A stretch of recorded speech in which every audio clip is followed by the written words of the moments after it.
Let's talk synth. Seriously.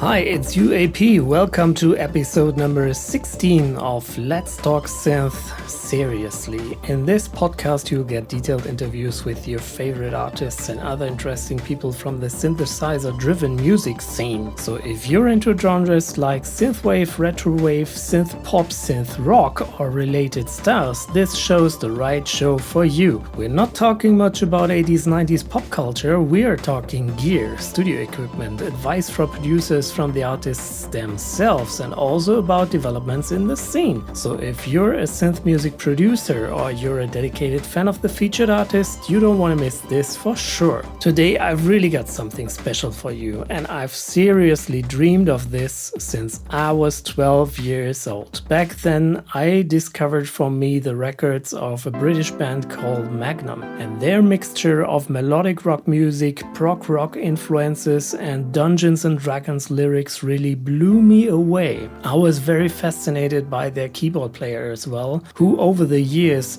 actually became my idol, because he was one of the few keyboard players in rock music who really embraced synthesizers early on and proved that the sound of a rock band can sound extra special when spiced with some tasteful synthesizer figures. MAGNUM became international stars, and they were, until last year, the sole songwriter of all MAGNUM songs. Tony Clarkin tragically died. The 2024 MAGNUM album Here Comes the Rain made it to number 2 of the German album charts in that year for 3 weeks in a row. However, the person I'm having the luck of talking to today was active with the band during their most important years, from 1980 up to 2016 when he left the band.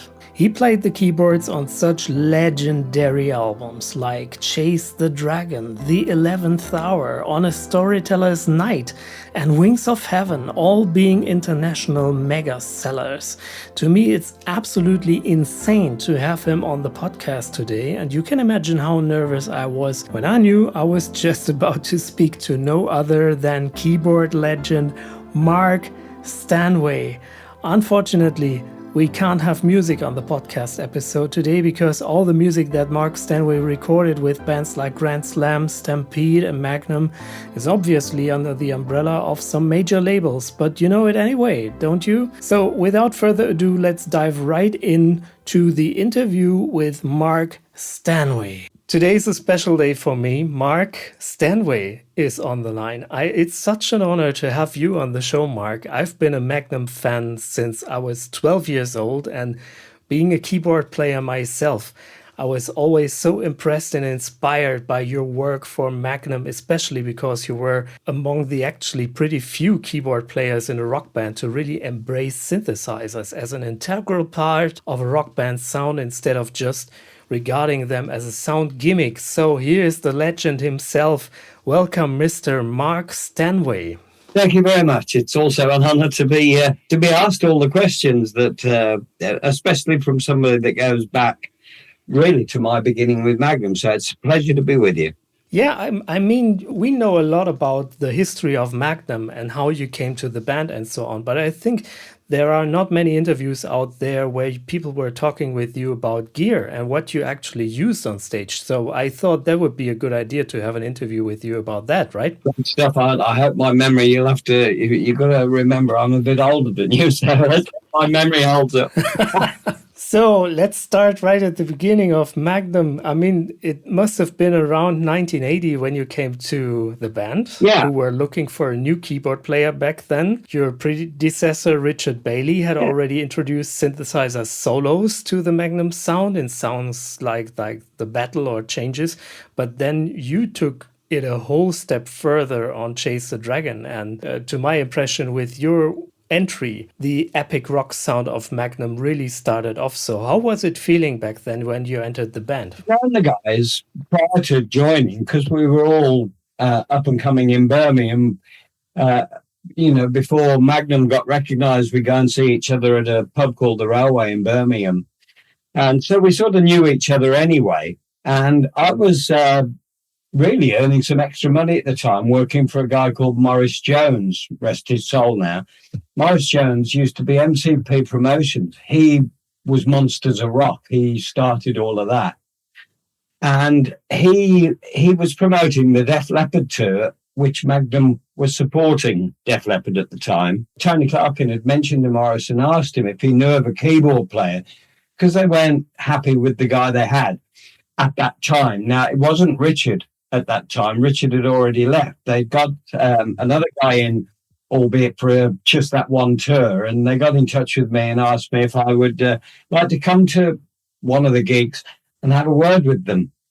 So I did. I went to Derby Assembly Rooms to the Def Leppard gig, met up with Tony and Bob afterwards, and they sort of said quietly, "Don't say anything now, but are you interested in joining?" I said, "Yeah, I'd be happy to talk to you about it." And anyway, that was towards the end of the tour. So about 2 weeks later, I went over for a meeting with them, and they'd set up all the gear in a little church hall, all the gear that they'd got for the keyboard player at the time. And it was the most ridiculous audition. You did mention it in your notes.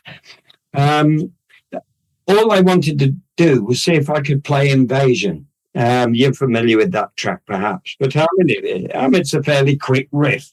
I spent about 15 minutes with the bass player, checking the notes, did it two-handed. And Tony came over, he said, "You're in." And then they proceeded to let off all the pyrotechnics they got left over from the tour and started doing gymnastics and all sorts. So I didn't actually play a song all the way through. They could see that I could play the notes of Invasion fairly quickly, and that was good enough for them. That was it, all over with. Never did a whole song. As I say, we knew each other. We did know of each other, so they knew that I could play because they'd seen me in the band I was in at the time, which was a jazz rock band actually called Rainmaker. Funnily enough, the bass player of Rainmaker is now in my band Kingdom of Madness. So he's a doctor of music as well. He's also, he's a grade 8 piano player as well. So we have a lot of talent. Of course, I've got Richard Bailey in the band as well, which is great. It means I concentrate on, say, piano parts for the ballads, and Richard can do the embellishments, etc. So it works out really well. And Richard brings flute and acoustic guitar also to the stage. So it's a pleasure to be playing these songs again. So, and was that where your interest in synthesizers came from? Like, for example, jazz rock, where also at the time Weather Report and Joe Zawinul were having a great time, right? Absolutely. Joe Zawinul, absolute genius, Austrian. I met his son, actually. But, but people like George Duke, Joe Zawinul, Chick Corea, Herbie Hancock. I still listen to those guys today. They're an inspiration to me. I'm not saying I can play quite like that, but, and I love what George Duke did with synthesizers, really made them speak.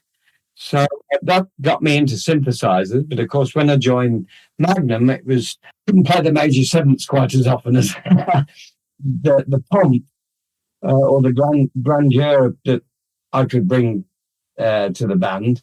Was great fun. I had such freedom in the early days. I'd play something on a new track and it was either I like that, I don't like that. So until I came up with a part they did like. So it was all, I had great artistic input for the first 9 albums or so. My setup with Rainmaker, which I still had those keyboards when I joined Magnum, was a Fender Rhodes, clavinet, and I had a Micromoog, a fantastic instrument. Yeah, I actually had 2 Micromoogs. I used to Synth Jones trigger them together. So I could, because it was a mono synth, it didn't have the double oscillator like the Minimoog.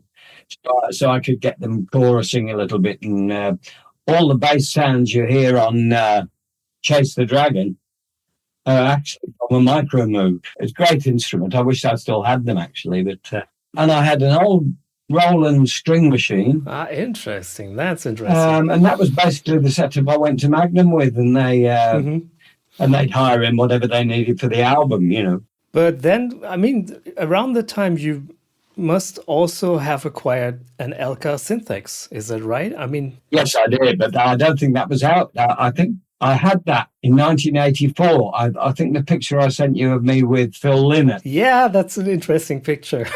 I think I got that in late 83 or early 84.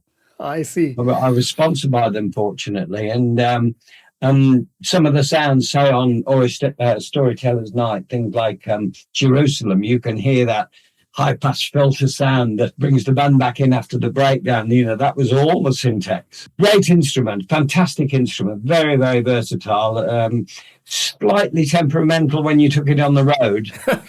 I had to have it fixed a couple of times.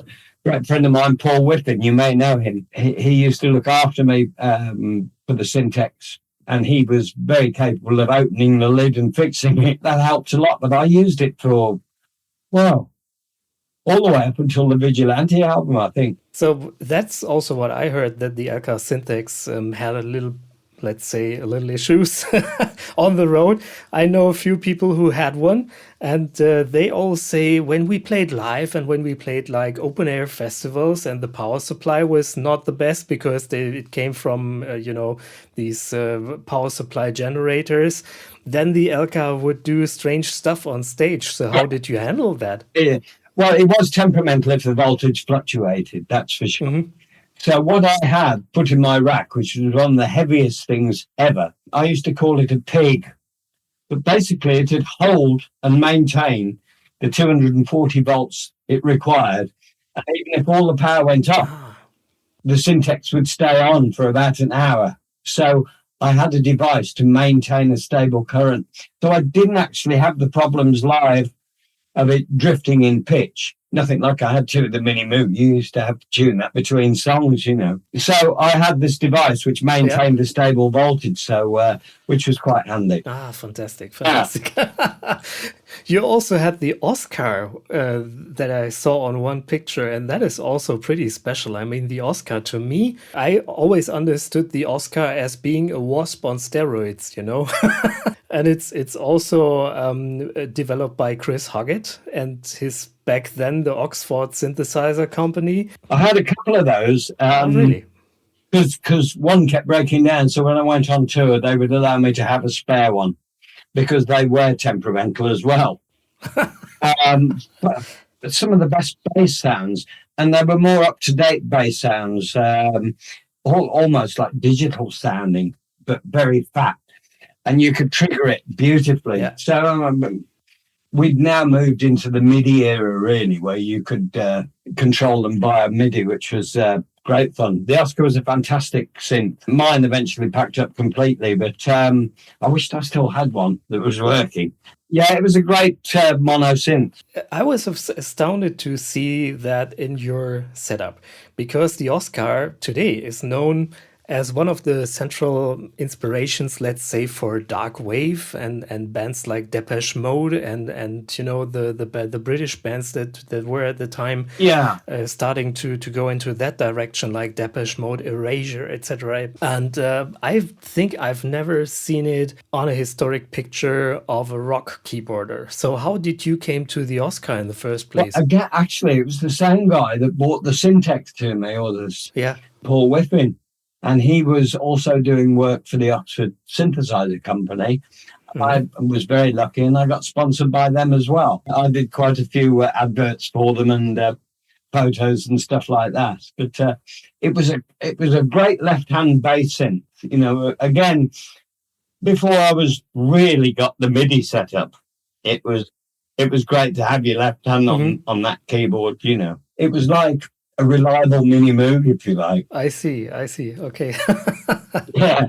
So I used it for bass synths mostly. They had some of the best bass sounds I've ever heard. Yeah, it's reported to sound awesome. I've never heard one, I mean, like like myself, I know that Behringer is now are working on doing clones of both the Synth and the Oscar. And so, what do you think about these modern clones? There are a lot of them right now. I'm getting the soft synth this year, I believe, for the Syntex. So I shall have a soft synth version, so I can let you know once I've got it and tried it. I don't go out using soft synths live, but it's something I'm considering. And what do you think about the hardware clones that have become popular in recent times? I mean, you can buy, for example, a Korg MS-20 right now as hardware again. You can buy, I just bought a Behringer Wave, which is a PPG Wave clone, basically. So that is... What do you think of that? Is it good? Well, I mean, for people like me who were born, later and never had the chance to play these awesome instruments, because, for example, a PPG Wave was always super expensive and absolutely out of reach for somebody like me. To me, it's of course, it's the dream come true. It's not the original instrument, but they do it really well. And to me, it is interesting also from a learning perspective, because I understand so much better how my idols back then, built their sounds. It's amazing. Yes, it is very clever. I do sessions at home on my little system here for various people, and that involves playing Hammond quite a bit. The Hammond soft synths are fantastic. They really are. I mean, better than any keyboard that's got a Hammond supposed sound in it. They really are good, and you can get into the programming and the overdriving of them. And the Leslie simulation is fantastic. I'm looking forward to getting the Syntex to see what that's actually like. All right, so let's step back a little bit to Chase the Dragon. There is this string synth at the beginning of Soldier of the Line, and that is so beautiful. Is that this Roland string machine you were talking about? Let me just think. Soldier of the Line. The bass synth, again, is the Micro Move, because that I think that's the first thing you hear on that, apart from that lid, that big banging noise at the beginning of it, which is a Yamaha electric piano lid being thrown on the floor and slowed down. The guys wound me up, funnily enough, on that. They said, go and drop the piano lid, which was separate to the piano, the CP70 Yamaha electric piano. And so I dropped the lid on the floor, and they got microphones everywhere. And they said, can you do it again? So I did it again. They said, and they made me do it 6 times. The first one was perfect, but they were just winding me up. So they had me dropping this piano lid for ages.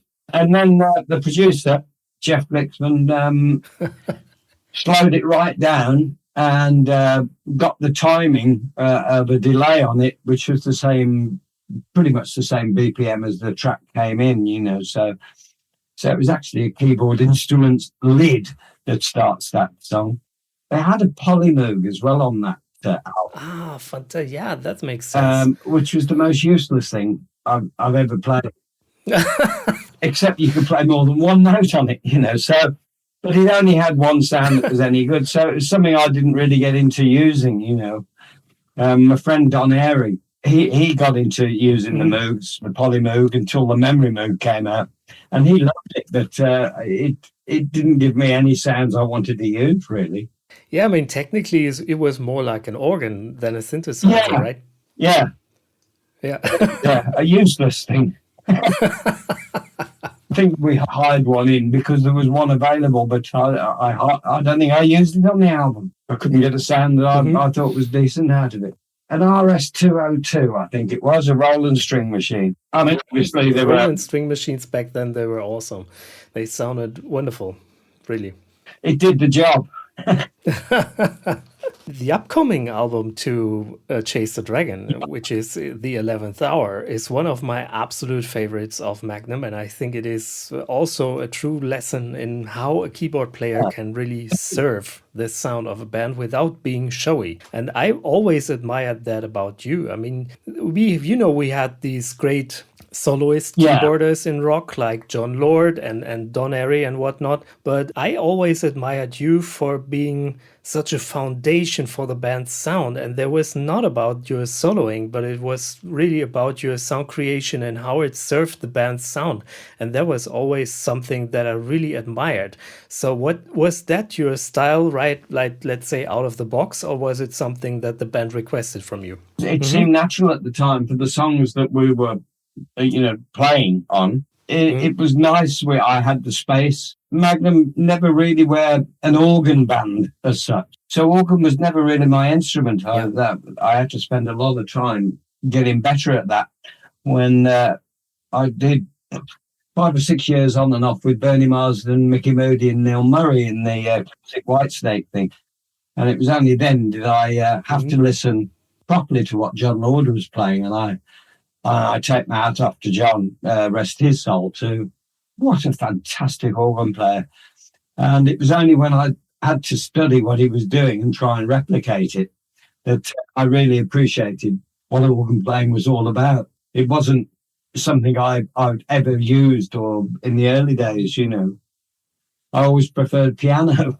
So not having organ as a primary Magnum instrument, then I could look for different sounds that work with the given frequencies, etc., etc. I mean, the 11th Hour was great fun. A new instrument had just come out, and I managed to get hold of one for the album.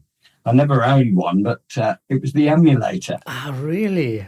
Yeah, which took me about 2 days to figure out how to use it. I don't want to swear, but I think it took me about 6 hours to record bollocks and get it to play it back all up and down the keyboard. It gave us a lot of amusement. But they had these great big floppy disks. So I had a whole library of stuff. All the string things that you hear on that are an emulator. And, that's my first taste of sampling. I had a Mellotron prior to that.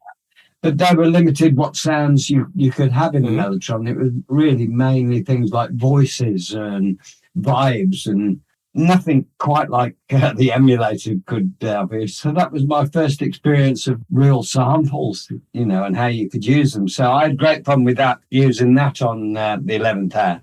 So did you just say that you had a Mellotron, which is amazing? I mean, it must have been a chore to change these cartridges for the Mellotron, right? I mean, when you wanted to have another sound, it was like an hour of work or so. I didn't really change sounds in it. I had the top octaves with voices in them and the lower ones with vibes in them. Okay. And so that's why you had to have so many keyboards on stage. Might only use that in 2 songs, but it was very good for putting another keyboard on top as well. Well, when I saw these pictures of your 80s setup and I saw the Oscar and I saw, the Prophet 2000 and the Synthex, I was thinking, was this guy not interested into more common gear? But today you also sent me a picture where we can clearly see an Oberheim OBX-A, and I would bet that in the background that's a Juno. That's a Roland Juno. And so you did have these things, but you dropped these and kept the Synthex, which is quite remarkable, isn't it? Yeah, there were certain sounds that the Synthex gave me that I used. Magnum were very keen on reproducing the album as closely as we could. And the Prophet gave me samples of sounds that I couldn't get out of one keyboard. There might have been a combination of sounds, etc. In order to recreate those sounds from the album live, that was great. And the Prophet was the first keyboard sampler I owned, in actual fact. And I'll tell you what, during that tour, me and the drums used to get pulled up in the air while we were playing, some 15 feet, 20 feet up in the air, because so I'd have this multi-core and everything that the road crew would feed up so nothing got tangled. And the first time I got pulled up in the air was at Birmingham Odeon, and the Prophet lead got caught. So as I went up, the Prophet started moving, and I'm playing, so I couldn't do anything about it. And the Prophet fell about 15 feet and smashed on the floor. Oh, no. When they lowered the keyboards back down, they plugged it back in, and it worked perfectly. So that's the quality of back then, right? Yeah, I mean, what a reliable keyboard that was. I mean, Sequential did not fail because of reliability, because I think they were just failing because Yamaha and the DX7 just flooded the market. When that came out, and that was like FM, which was, suddenly you had these bell sounds and these awesome e-pianos and so on. I think that was quite a different league, right? Yeah, and when the MIDI thing really took off, I did have the Casio sampler. I actually used the rack model. I don't think I used the keyboard model live. Although there is a picture of you with the keyboard model, right? I also have that in this Word file that I sent you, the FZ1 or FZ1.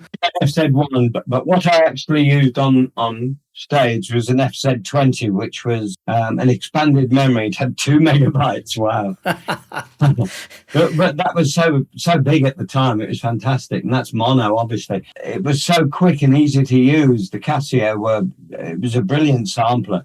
I think they're worth their weight in gold now.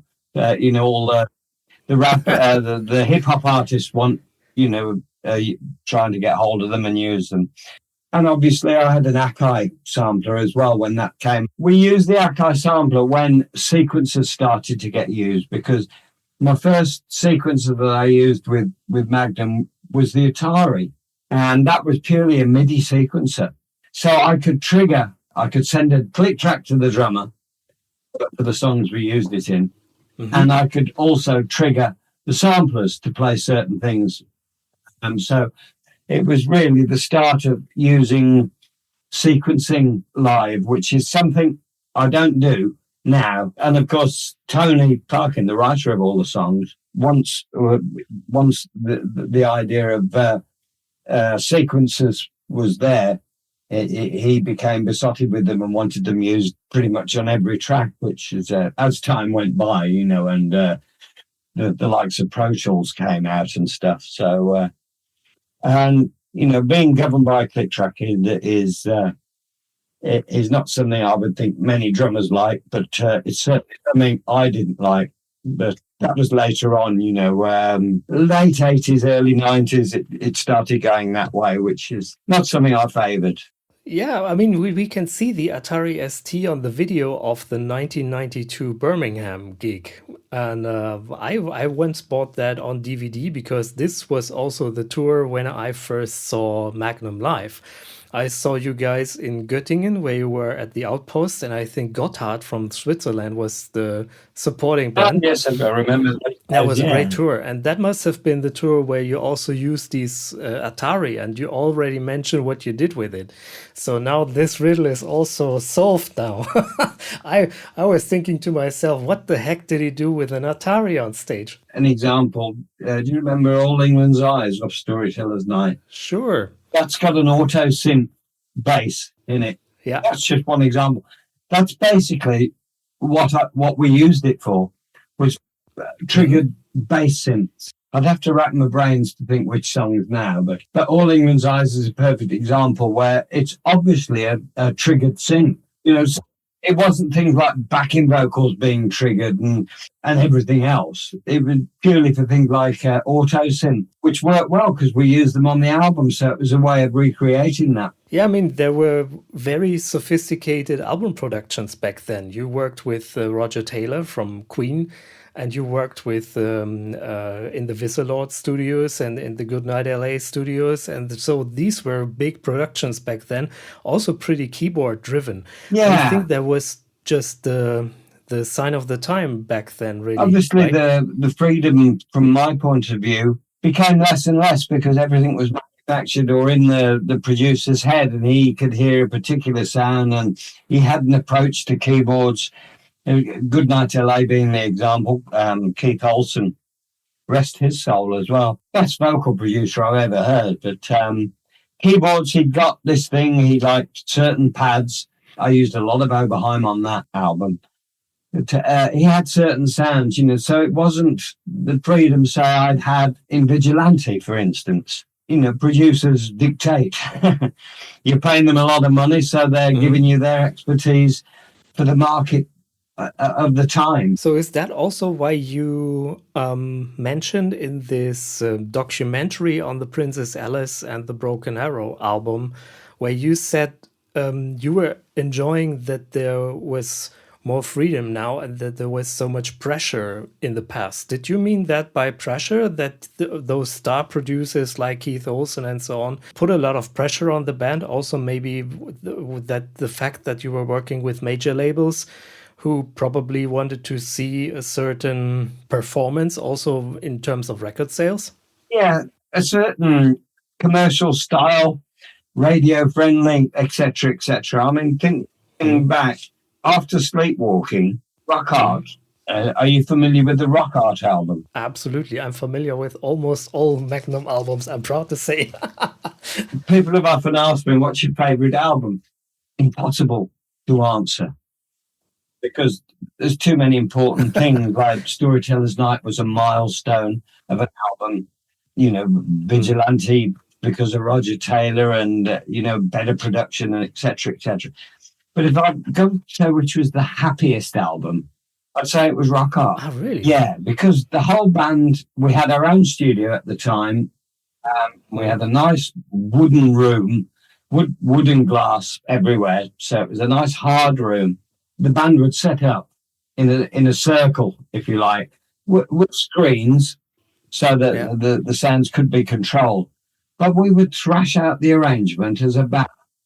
And we would play it as a band, so a lot of that was actually, there was quite a lot of live stuff, things like bass and drums actually went down together on most of the tracks in that. And rhythm keyboard parts went down and rhythm guitar went down as a band, And after that album, everything was done on computer before the band got to play it.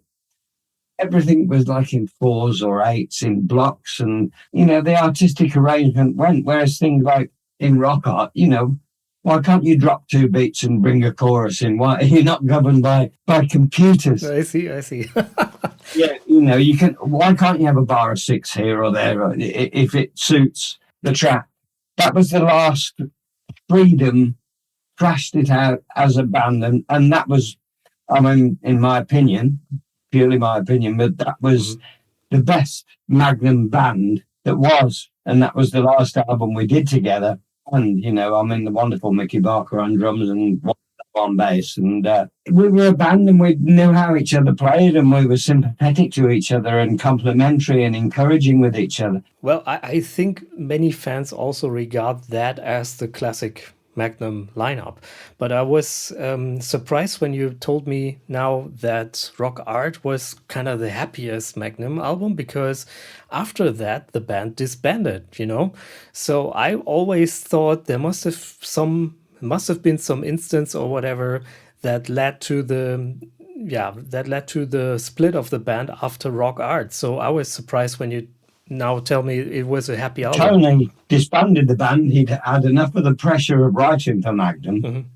And he'd also fallen out with the record company because he also refused to write with anybody else. So we weren't doing so well with the record companies.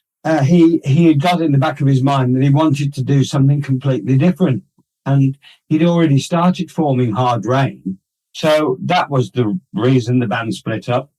And I think at the time, everybody wanted a break. We'd had a lot of pressure and not a lot of time off. And we'd all got wives, family, and et cetera, et cetera. So everybody was glad of a break. I remember playing the last gig in Wolverhampton of that lineup, and it was quite emotional. I could remember, playing on stage and saying to myself, "It's the last time I'm going to play this." And it was emotional, but Tony wanted a break.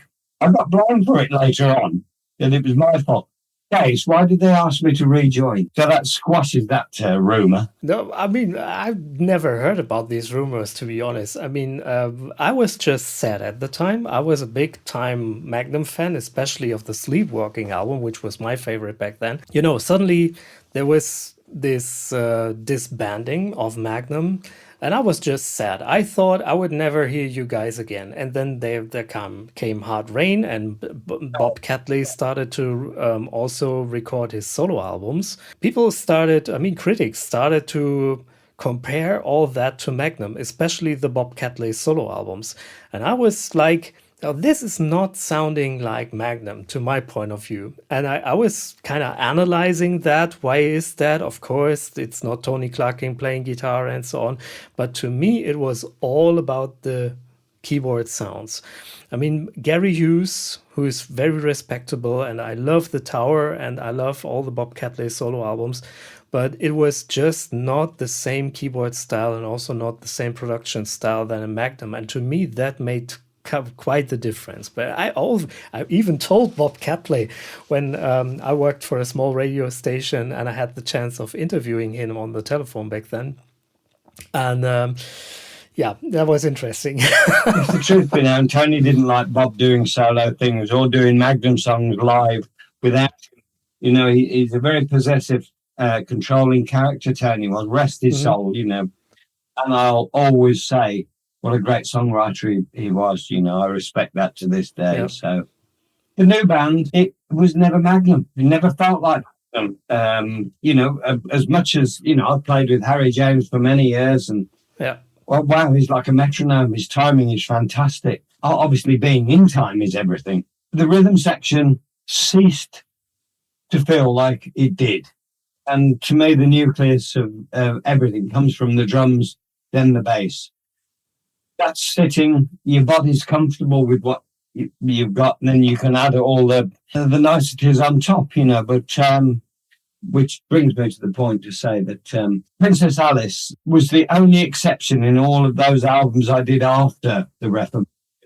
And that's because of a drummer called Jimmy Copley. Fantastic drummer. I've been watching him for years because he'd been in Go West and my wife was in Go West at the time. So I'd heard him so many times and I thought, wow, this guy, he's up there with Mickey Barker, you know. It's the closest it's got, but the bass never sat right for me. And we were using sequencers on every single track, even if we didn't have a sound coming off. Tony insisted we had a click track. You know, he was in charge. But to me, certain things should breathe. And, you know, if you listen to the best rock and roll in the world, live, it should get a little bit, the tempo should pick up a little bit during the song. You know, it's called being human. Yeah. And all that had gone, I hated the use of sequencers. It was so restrictive. And I had to monitor the click in ears in case anything went wrong. I would have to stop it so that we didn't go out of sync with it. And, you know, that's not what I learned to play the piano for. That's quite sophisticated on stage, I can imagine. The pressure was unpleasant. Yeah. You know, I mean, obviously it sounds great out of the PA when you're hearing tracked lead vocals and all the harmonies tracked, you know, coming off sequencer, but you've got to be bang on in time with it, and that's not what I joined a band to do. Was it an influence from Tony Clarkin as well? Because when I watched this documentary on the bonus DVD of Princess Alice, I was surprised to see quite a lot of keyboard and sampler instruments also in Tony's home studio. You know, we get a glance at Tony's home studio there, at least as it was at the time.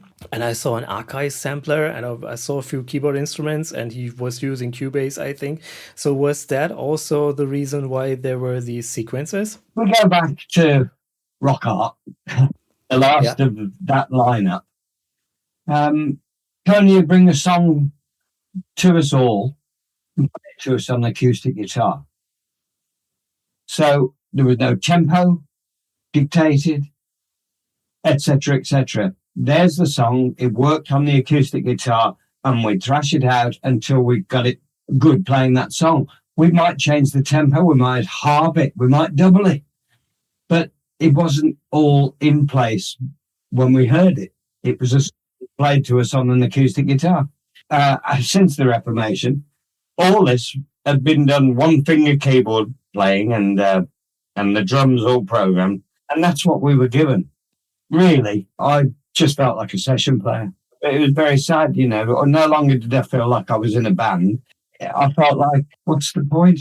Anybody could do this. So, yeah, everybody's a session player now. Was that also the reason why you had the pretty stripped down equipment when Magnum reformed? I mean, compared to your keyboard castles that you had on stage in the 80s, it was pretty stripped down equipment that you had on stage. I still had a lot of stuff in the rack. Yeah. Okay, I see.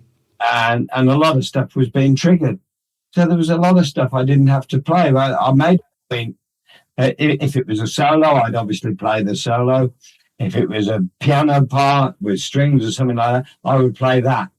But all the little touches and everything, I didn't have to reach for another synthesizer. It was being triggered from the sequencer, so I didn't need 4, 5, 6 keyboards so I could immediately find another sound. It was already there, and I'd got a rack full of stuff, Super Jupiters and, oh gosh, so many things. DX81Zs, Korg, M3Rs, which I still use those, a D550, the D50 rack model, and rack full of stuff. So, but what we see on stage is predominantly the Korg Triton LE. I still use it. It seemed to be pretty central to you because you used it for a long time in the 2000s. It does the job for me. It's a solo synth for me now. But the Kawai, I have got 3, 4 things in the rack that I use now, which are triggered from the Kawai. Well, triggered, they're MIDI'd. We don't use sequencers in the band now. So, and I've got 2 keyboard players, so I can get away with it. I still use the D550, and I think I've got 2 Korg M3s in the rack, which give me nice analog basses and string sounds.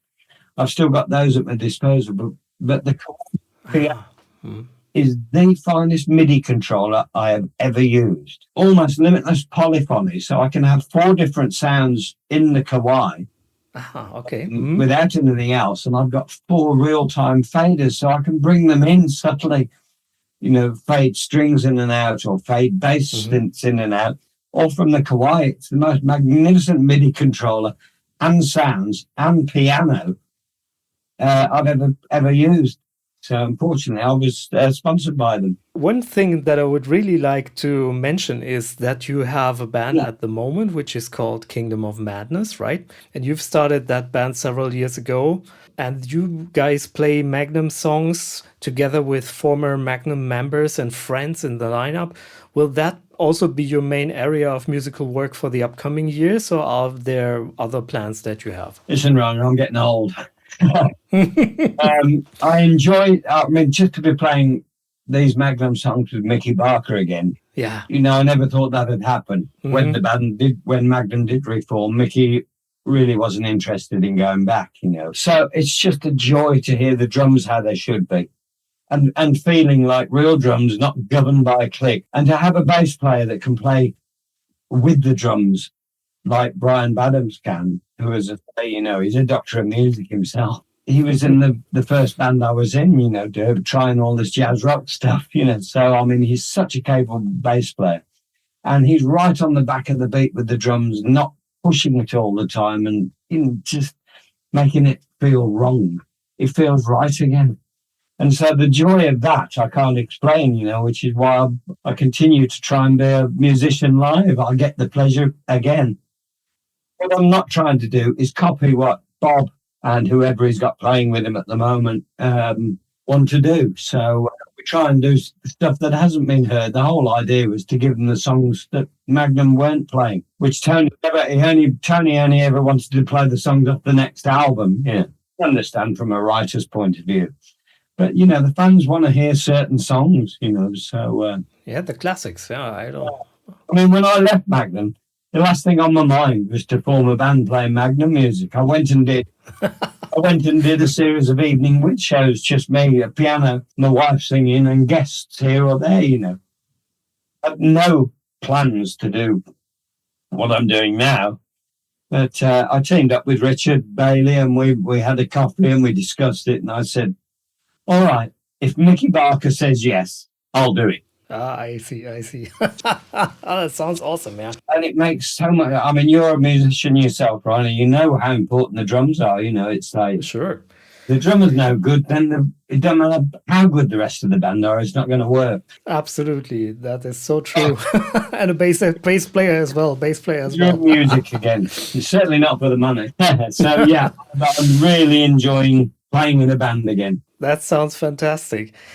And now there is a little tradition in this podcast. There are, at the very end, 5 quick questions with 5 short answers that every guest of this show has to cope with. And I'm so excited to now ask them to you. So the first quick question, if you could only keep one synthesizer, which would it be and why?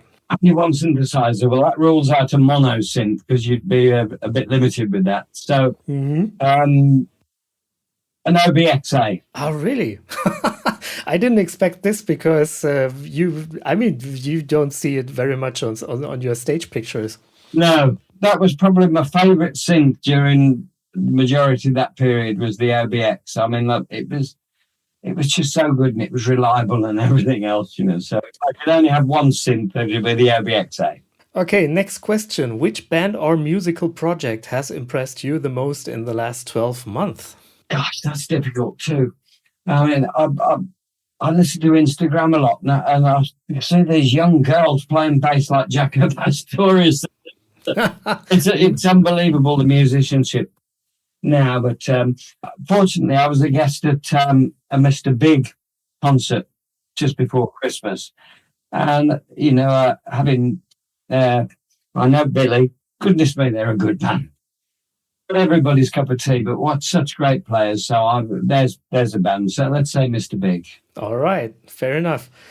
So next question. What would you like your fans to associate with you and your work? Really? I mean, like if you think about it, Ryan, 36 years, that's over half my life was spent with Magnum. So I was molded and it's got to be Magnum. Okay. You know, whilst my wife wrote this piece of music, I adapted it for sure. But, you know, Sacred Hour is like my signature tune, if you like. So, 4th of the 5 quick questions. What would you like your fans to associate a little less with you and your work? Some of the awful rumours that came out after I left. I just want to be associated with a great band. And let's say the 1988 Wings of Heaven concert at Hammersmith. It's such a great show. I'm so proud of that. So I'd like to be associated with that live show. I mean, it may be good for you to hear that. I never heard about these rumors. And I'm certainly not the one to ask you anything about this on this podcast, because I really want to talk with you about gear and about the good times that you had with Magnum. Because, you know, Tony's passed away and that's very sad. Every night I always dedicate a track to him, to his memory, you know, so my respect is still there and 2 wrongs don't make a right. So, you know, I was very proud to be in Magnum. All right, last question. What do you think will be the most important change in the music scene in the next 5 years? Unfortunately, AI. Yeah, I thought you would say that. Yeah, I mean, like I've got an AI program, not for music, I might say, but it's really scary. I use it for artwork. It is very good. Yeah, temperamental, but very good. But as for writing a song, you know, all it's doing is taking loads of elements from every song that's ever been done. There's nothing original about it, really, if you think about it, because it can only do what it's been fed. But that's the scariest thing. I mean, like visually as well, you know. Yeah, I think the scary thing about it really is that it is machine generated and that is also probably, you know, earning royalties. You know, there are people pressing a button and creating songs with AI and then uploading that to Spotify or whatever and then getting royalties for that stuff. And that is really unfair. Well, we've seen the birth of the hip hop music going back, and And, you know, I'm listening to the likes of a 1973 Billy Cobham bass line, and that they don't know, none of them know who it is, who did the original. So the sampling was the start of it all. And then the fact that you can get a computer to change the time and the pitch, etc.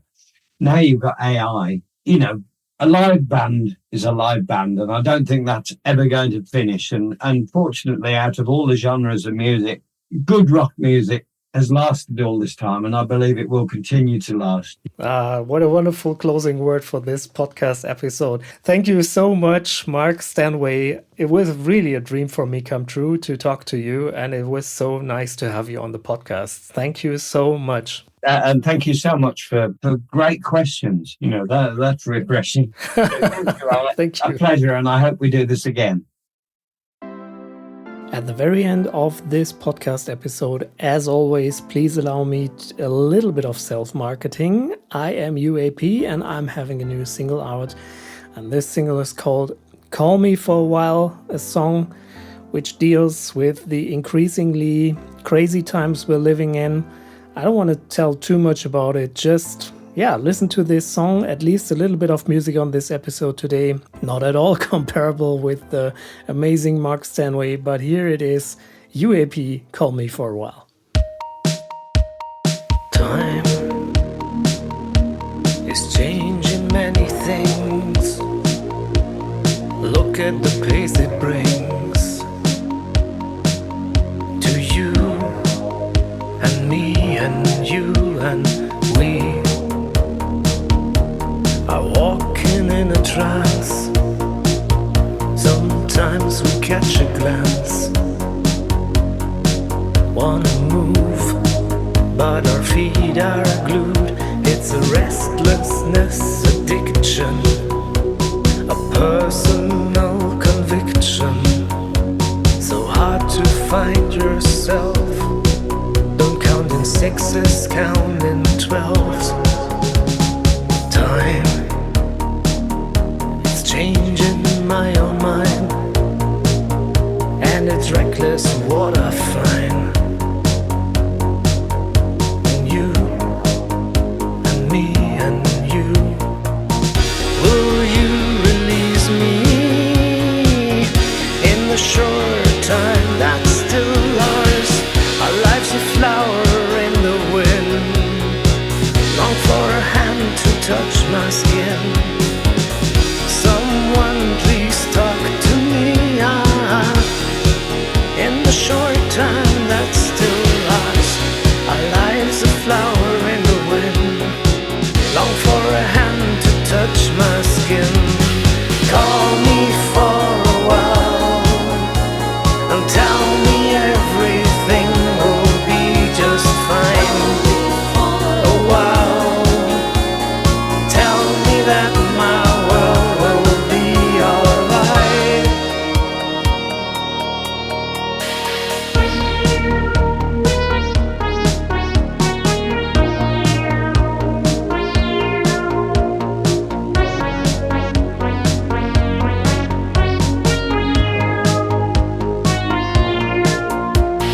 Time, we got it in our hands. It's on us to show our stance. You and me and you. Will you release me in the short time that's still ours? Our lives a flower in the wind. Long for a hand to touch my skin.